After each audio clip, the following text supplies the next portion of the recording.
to your system, and it feels like that's where opponents of the Panthers are at this point. Can we, before we, I don't want to ask you about the coach of the Oilers, Knobloch. We also have Panthers culture as a clip. Yeah, I just, before we move off past that, I wanted to play this clip for you and get your guys' opinion on it. I was listening through and I was surprised by this. Could you do clip 1 on being underdogs, please? Knobloch? We talked earlier about being a resilient group. Like, we saw it more last year just because our backs were against the wall more often. But going this year, it was alluded earlier that we were an underdog throughout the playoffs. And for us to get to Game 6 of the Stanley Cup Final, being a bunch of underdogs, it's a pretty good accomplishment. Unfortunately, it hurts just because we felt that we could have won it all.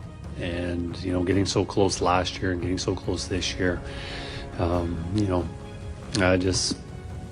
lot had fallen into place, and it did very early in the playoffs. So I'm very, very happy about the guys. They gave a tremendous effort. Underdogs. Revisionist. That's like, You ain't first, you're last. They were like Cup favorites. I love preseason. That's like Nick Saban, he's like, Alabama, no one believes in us. Yeah. We're underdogs everywhere. It's like, You were in the Cup Final Game 7 last year. Everyone believed in you. Were they favored in, we did game time all the time. They were favored in a lot of games. Yeah. That's a coach being we did pretty good, actually. That's exactly what that comes board across. going around for Sportsnet picks. Yes. It was all Oilers. Yeah. 100%. Except for Nick Kiprios, who picked the stinking Panthers. God. Oh, you picked the defending Stanley Cup champion. Yeah, so my 8-year-old son, right? He was like, the team that just won, probably. I've never really retweeted anything, but I did retweet one person last night who saw my pick the moment it came out on Sportsnet and said, these in regards if your pick wins one round, I'll buy you pizza and send it to Walmart where you'll be working. Is that why you wore a blue shirt today? Walmart has a Pizza Hut in it. The moment the game ended, I sent him a tweet back with an emoji of a pizza slice. I love it. And that was it. Yeah, that's funny. He was a good sport about it, though. What do you make of him saying that? Is that what it is? We actually did great, and I shouldn't be questioned at all. It reminds me of, we got a lot of respect in the handshake line.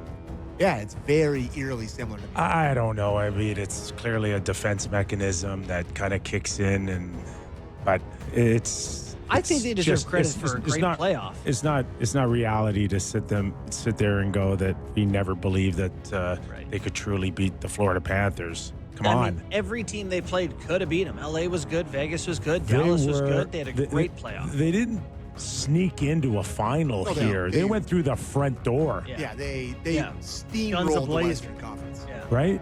No questions asked. Yeah. Who's the best team in the Western Conference?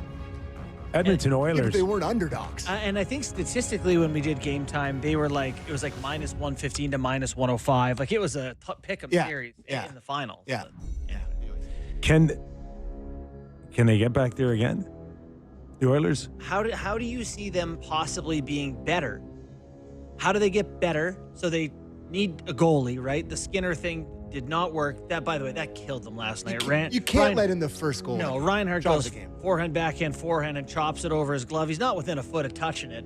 The one, Reinhart's second goal, where he just blockers it lazily in front of him. This is such a sweet goal. Falling down, too. But he can't go many places there. That one's so... And you know what's even worse is that he's so upright on it. He doesn't get back down and ready off the rebound. Right. He doesn't get back in position. Okay. He stays up lazily. Yeah. No, you know what? So I was texting with Steve Valiquette during the game last night. We didn't get to have him. He was in Italy. And he was texting you? Yeah, he was eating a burrata while texting. What the hell? He's in the villa. So he's watching, but he won't come on? What the hell? But I have to put in a call. I'm going to ask him this story, but I said something about how the Skinner blocker play, didn't love it. And he said anything they shot on him at this point, he would have made a mess of it. Like he said, you just get to a point where you're brain fried. He told me this story about it happening to him, and we'll get it from him. But Skinner was just mentally Gone. rolled over at that point. He just had nothing left. You saw him skating off the ice after the first period, and he's just hanging his head. And I mean, like, if you're one of the guys on the bench, you're like, gee, we're done. Yeah. We're done. Wasn't inspiring. Well, their first priority is to make sure 97 signs July 1st. Is it not? Well, I don't think, Kip, it's going to be July 1st. I don't think there's urgency on that. well, For sure for Edmonton. Let it not be July 1st. It will be July 1st. I don't Great. think, right? I see nothing but a constant distraction. Yeah. July 2nd. I can, get in trouble for saying this. It feels to me that Canadian players are less likely to do that. Like, I feel like there's this loyalty. He's in Canada. He's a Canadian kid. Like, I feel like it's going to be less likely that he says, I can't take this. I want to go somewhere else. Like, Yeah, McKinnon did it. Sid did it. Like, it's just like that kind of guy. Yeah. Just kind of just does it. just, and you think about, like, all right, Kachuk did it. Feels like Quinn Hughes is doing it. Feels like Jack Eichel did it. Yeah. It feels, I don't know, like, why I feel like it's like a Canadian hockey player. It's like, I can't get a read on it. Yeah. I can't. So- I'm only telling you. I'd be guessing to say that he wants to stay or wants to go. yeah. I mean, in So- reading some of the Oilers blogs today, I don't want to say it's a foregone conclusion that he's re-signing, but there's a lot of good points of why he wants to win. They're a team that can get to the final, and as they're presently constructed, are very, very good. Leon re-signed. I don't know how good they are, JB. I really don't know how good they are. They're good teams in the I know playoffs. they did. I know, but they could have as many as 6 new players. And are they going to be better, worse? They don't have a goalie. Hyman comes back, of course, which is huge. By the way, would along you with keep Skinner as a backup? He only makes 2.5, and he's played Stanley Cup Finals games, and I'd keep It's a really tough ask for the fans or even for him to go back and say, Scar's you know too what? I'm sorry that you guys wasted 2 years on me, but I'm going to I'm more be of a a backup. backup goalie now. And that's where I'm really comfortable. It's really tough.